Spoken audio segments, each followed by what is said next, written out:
Hello, everybody. This is a synopsis of Chapter 3, the Time Value of Money chapter for Finance 356. So this is something that you've already had before in Finance 302. If you want to go back into your notes, you covered all of this material in Chapter 5 for Finance 302. So it should be a review for all of you since Finance 302 is a prereq for this course. However, I'm just going to go over a real quick synopsis so that it will help you refresh your memory and help you doing and completing the suggested homework problems as well as the quiz. All right, so first of all, when you solve these problems, you can use a financial calculator, you can use the formulas, you can also use Excel. In the textbook, they show you the steps in your calculator and they show you some of the formulas. They don't really show you the formula in this book for the annuities because they assume you've just graduated to using a financial calculator or Excel, which is fine for this course. So I'm going to show you as we go through the synopsis, the steps to complete these problems using your financial calculator. All right. So first of all, a little primer about your financial calculator in case you've forgotten. If you go into Moodle, you can there's an introduction video that I've put up there. It's not a video, but an introduction file called Knowing Your Financial Calculator to give you some tips on your financial calculator. There's also a calculator tutorial that gives you some step-by-step problems like you're doing here in this chapter of how to use your financial calculator. But first of all, your calculator should be set at 4 to 5 decimal places, so that it doesn't round up on you and give you wrong answers. If it's set to 2, you'll get some wrong answers. So the way to change your decimal places is to press the second button. So you'll see on row 2 of your financial calculator. And by the way, I'm using the Texas Instruments BA2 Plus. So hit the second button and then hit Format down there at the decimal point. So you hit second, Format, then hit number 4 or number 5, and then you hit enter. And that will set your decimal places to either 4 or 5, whichever you choose. Okay, so just to repeat that, second, Format, which is down at that decimal point in the lower, the last row, hit number 5, and then hit enter on the top row, and it'll say decimal equals 5. Then you hit clear, and you're at 5 decimal places. So then now you're good to go. Okay, so let's go through the time value of money chapter. So basically with time value of money, we're just expressing the future value of something and the present value of something, of an investment, the present value and future value. So the process of future value is the process called compounding. And so compounding is earning interest upon interest. So if you have $100 in a bank account and you're earning 5% interest, at the end of the year, you have $105. That's $1 times 1.05, 5%. At the end of year 2, you would actually have $110.25. So in the first year, you made $5 in interest. In the second year, you made $5.25 in interest, because your beginning balance in that second year was $105, not $100. So that's the idea of compounding. So you know the old saying, it takes money to make money. Well, that's really pretty much the whole idea of compounding. So that's future value. The present value is discounting. The present value is basically saying, let's say I'm saving for a truck, a down payment on a truck. I want to have $5,000 saved at the end of 3 years. How much would I have to put up today in order to have $5,000 in 3 years? Well, that's discounting. So obviously, if I didn't trust the financial markets and I wanted to just ferret the money away in my mattress or in my closet, I would need $5,000. I'd have to just systematically save. I'd have to put up $5,000 today to have 5,000 in 3 years if I'm just putting it under my mattress. But if I can put it in an investment and earn interest, I don't have to put up $5,000, right? So if I could earn 5% on it, then I can put up somewhat less than 5,000. If I could earn 10% on that money, I could put up even less money. So you see there's an inverse relationship between the discount rate, the amount of interest that you're making, or the rate of return that you're making, and how much money you have to put up. So in other words, there's two things that happen with discounting. The higher the rate of return or the higher the discount rate, the less you have to put up. And also, the longer the time period, the more time you have to discount it, the less money you have to put up. So so there's an inverse relationship there with discounting. With compounding, of course, the more money you put up, the longer term the longer timeline, the more money you're going to have in the future. And also, the higher the rate of return, the greater the compounding effects. So that's the relationship with compounding. With discounting, it's an inverse relationship. Okay, so when we look at the time value of money, we can look at a single payment, or we can look at a series of equal payments. And a series of equal payments is called an annuity. So if you are putting up a lump sum today and seeing what the future value is, that would be the future value of a lump sum. If you're making a series of equal payments, like saving for $5,000 in 3 years, if you want to save so much every year for those 3 years, that would be called an annuity, because you're putting up a series of equal payments. So a series of equal payments is an annuity, whether made or received. So if you think about an annuity, if you're saving for something, you want to know how much you have to put up. What do the payments have to be?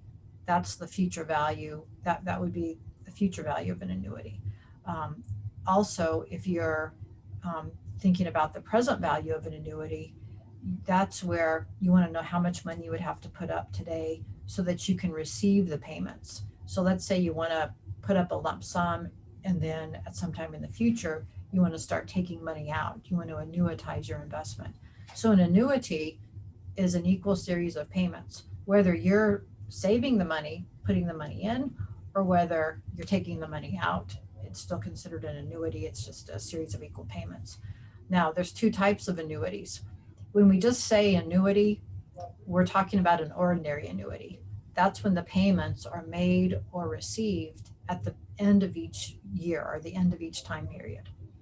If it's an annuity due, that's when the payments are made or received at the beginning of each period. And so basically what an annuity due indicates is that you're receiving the payments at the beginning of the year, or you're making the payments at the beginning of the year. So you have, if you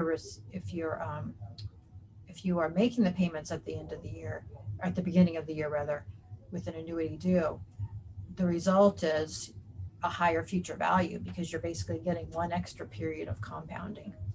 If you're receiving the payments at the beginning of the year, it results in a higher present value that you need to put up, because you actually have one less period of compounding. Okay, so we're going to be talking mainly about lump sums, single payment, and annuities in this chapter. All right, so here's the ways to solve the problem. As I mentioned, these problems, you can use the formulas. Interest tables, that's super old fashioned, that they were using like 30 years ago, before financial calculators, 40 years ago. The interest tables would just give you the factor that the financial calculator will give you. But they don't even have these in the book anymore, so don't even worry about the interest tables. Financial calculator is the most popular way, or Excel, using software. Excel is an easy way to calculate these also. Okay, so let's go to with the financial calculator. You'll notice that, if you recall, the third row of keys on your financial calculator is all your time value of money keys. So the PV means the present value, FV is future value, payment, annual payment, N is the number of time periods, and I-Y is the interest rate per period.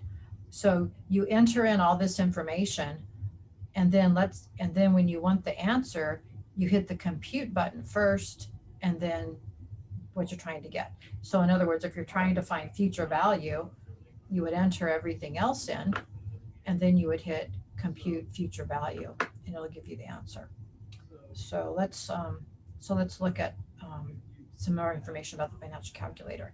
Now, when the way the calculator reads these variables, at least one of the variables is an inflow and one is an outflow. So for example, if you're trying to figure out the future value and you enter in what's the future value of $10,000 in 10 years, and you enter in $10,000 as your present value and you're calculating the future value is going to be a negative number simply because you entered the present value in as a positive number.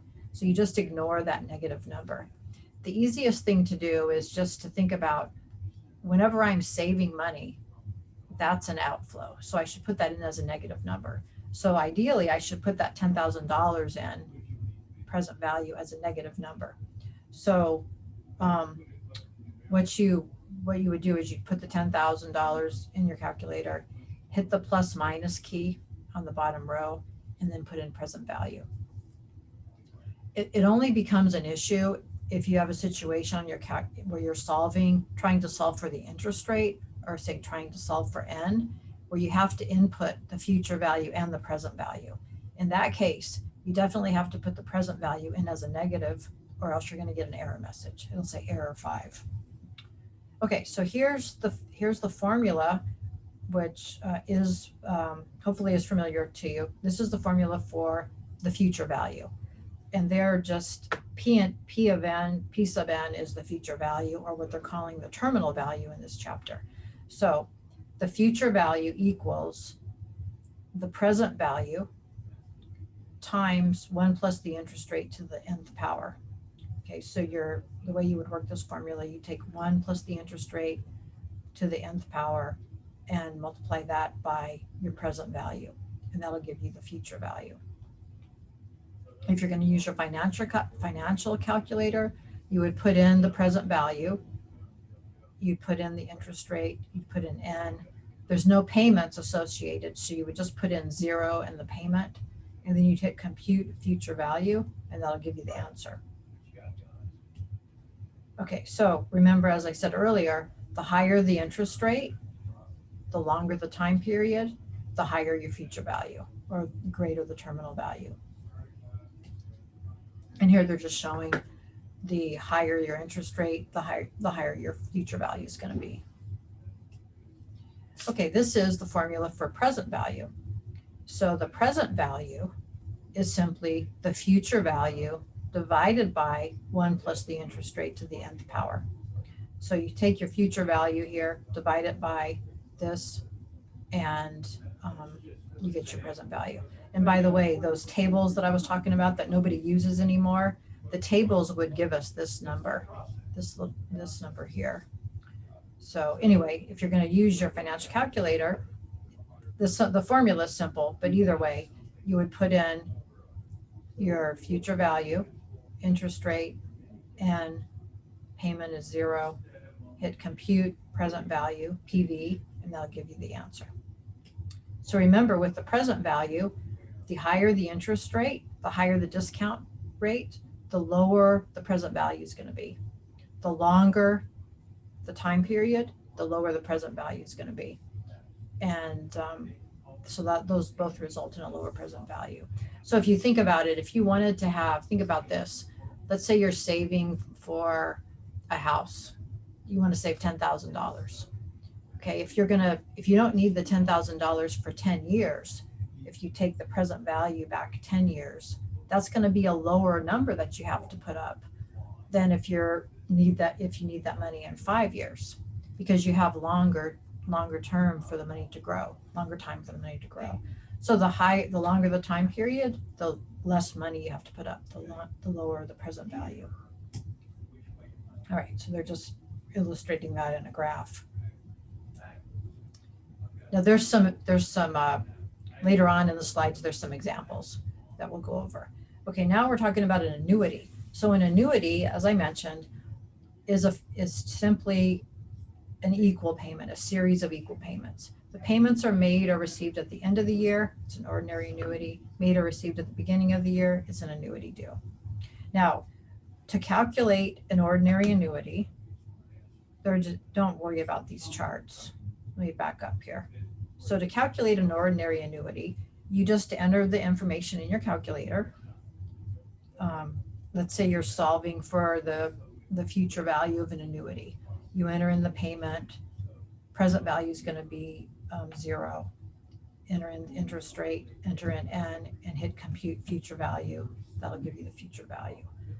If you want to calculate the present value of an annuity, the future value is 0. You enter the payment, interest rate N, and then you compute the present value. Now, so an ordinary annuity, you just do what I just said, enter those in your calculator. If it's an annuity due, you have to change your calculator to what we call the beginning mode. Okay, so the way you do that, if you look at the payment key in the third row, you'll see begin above the payment key. So the way you calculate, you have to change your calculator to beginning mode. So you're going to hit the second button, that yellow button up on the second row. So you're going to hit second and begin, okay? And then you're going to hit second and set, and it'll say begin. Then you hit clear. So let me repeat that. Second, begin, second, and set. That's the enter key at the top row. So second, begin, second, set, and it'll say begin. Then you clear it out, and you're going to see above the zeros, it says begin. Then you can calculate an annuity due. Afterwards, don't forget to change your calculator back, otherwise you're going to get wrong answers on everything. So let's change it back now. Second, begin, second, set, and it says end, and then it's blank above the zeros. So now you're back to the ordinary mode. All right, so the higher the interest rate, of course, for these annuities, the higher their interest rate in the longer time periods, it's going to result in a larger future value of your annuity. The present value of an annuity is, so an example, let me give you an example of a future value of an annuity. I'm going to save, well, let's talk about a lifetime savings to become a millionaire. I'm going to save $5 a day, $150 a month, $1,800 a year. I'm going to save $1,800 a year for 45 years at 10%. That's around $1 million after 45 years. And so that's an example of a future value of an annuity. The annuity is the $1,800 a year. What's the future value? It's going to be about $1 million after 50 years at 10%. So the more money I can make, of course, if I could make 12%, I'm going to have probably about $1.4 million. And the longer I save, if I save for 50 years instead of 45 years, and so if I save from age 20 to age 45, I'll have X amount of dollars. If I save 5 more years, age 20 to age 70, 50 years, I'm going to have more money. And you could do that on your own to see how much more money it is. It's pretty surprising how that last 5 years adds like another several hundred thousand to the amount because of the power of compounding. So that would be an example of the future value of an annuity. Here's an example of a present value of an annuity. I would like to have, let's just say, well, let's use the same example. I'd like to have $1 million. Oh, hang on a second. No, that's, okay. Here's another example. Here's an example of a present value. I've just retired and I have some cash on hand. I'd like to be able to withdraw $10,000 a year for the next 20 years. How much would I have to put up today so that at the end of the first year I can withdraw the first payment, and so that I can withdraw the $10,000 for the next 20 years? So the present value is saying, how much do I have to put up today so that I can make these withdrawals for the next X amount of years? That's an example of present value of an annuity. Okay, so getting to the present value, you just put in the inputs again, like I said, you solve for the present value. Okay, so the higher interest, the more you can earn, of course, the lower, the less, the lower the amount is that you have to put up initially. And the longer the time period, the less you have to put up. Okay, cash flows is, that's simply if you have uneven cash flows, if it's not equal payments, if the cash flows are different amounts that you're making or receiving, then it's a cash flow problem. And we're not going to cover that. We're not going to cover that in this chapter. We don't really cover that in this course at all, but you would use the cash flow function. You went over that. The cash flow function is on the second row. You went over that in Finance 302 as well, but we're not going to cover that in this chapter. I don't believe there's any homework on it, as I recall. Okay, so here's an example. What's the future? This is the future value of a lump sum. What's the future value? And the quiz is going to have problems similar to this, these lump sum and annuity type problems. What is the future value after 10 years of $1,000 deposited in a savings account that pays 4% annually? Okay, so the way we would calculate that, if we use the formula, it's going to be 1.04 to the 10th power times 1,000. Okay, so go back and look at the formula. It's 1,000 times 1.04 to the 10th power. But of course, you have to do the 1.04 to the 10th power first, and then multiply that by the $1,000. And so remember, to find something to the power beyond squared, you use the y to the x feature on the y to the x button on your calculator. So it's going to be 1.04 y to the x 10 equals equal sign, and then you multiply that by 1,000. So let's look at the financial calculator way if you don't want to use the formula.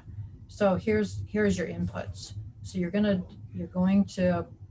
hit $1,000. You hit the plus minus sign. You don't put it before. So you that's the bottom row of your calculator. So you're going to put in $1,000, the plus minus sign, present value, 0 payment, 10 is N, 4 I dash Y, and then you hit compute, that's the top row, top left, compute future value, and there's your answer. So if you save $1,000 in 10 years, if you can make 4% on it, that's what your answer is. That's what you have. Okay, now we're, okay, so this is just interpreting that. So this is what you've earned, $480.24 over the 10 years. Okay, what about the present value? So they're just using the reversal of that same problem. So what is the present value of $1,480.24 received after 10 years if the interest rate is 4%? Okay, here's a way to think about this in plain English. What it's asking is, how much would I have to put up today if I want to have $1,480.24 in 10 years, if I can earn 4%?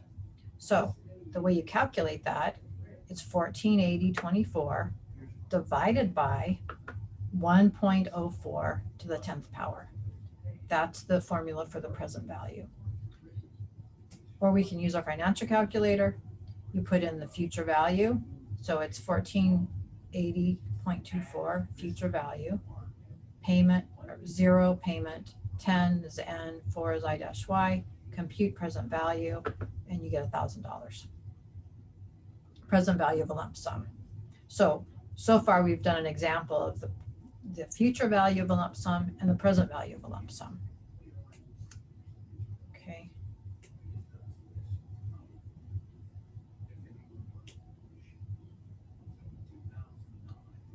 So this is an annuity, an ordinary annuity, the future value of an ordinary annuity.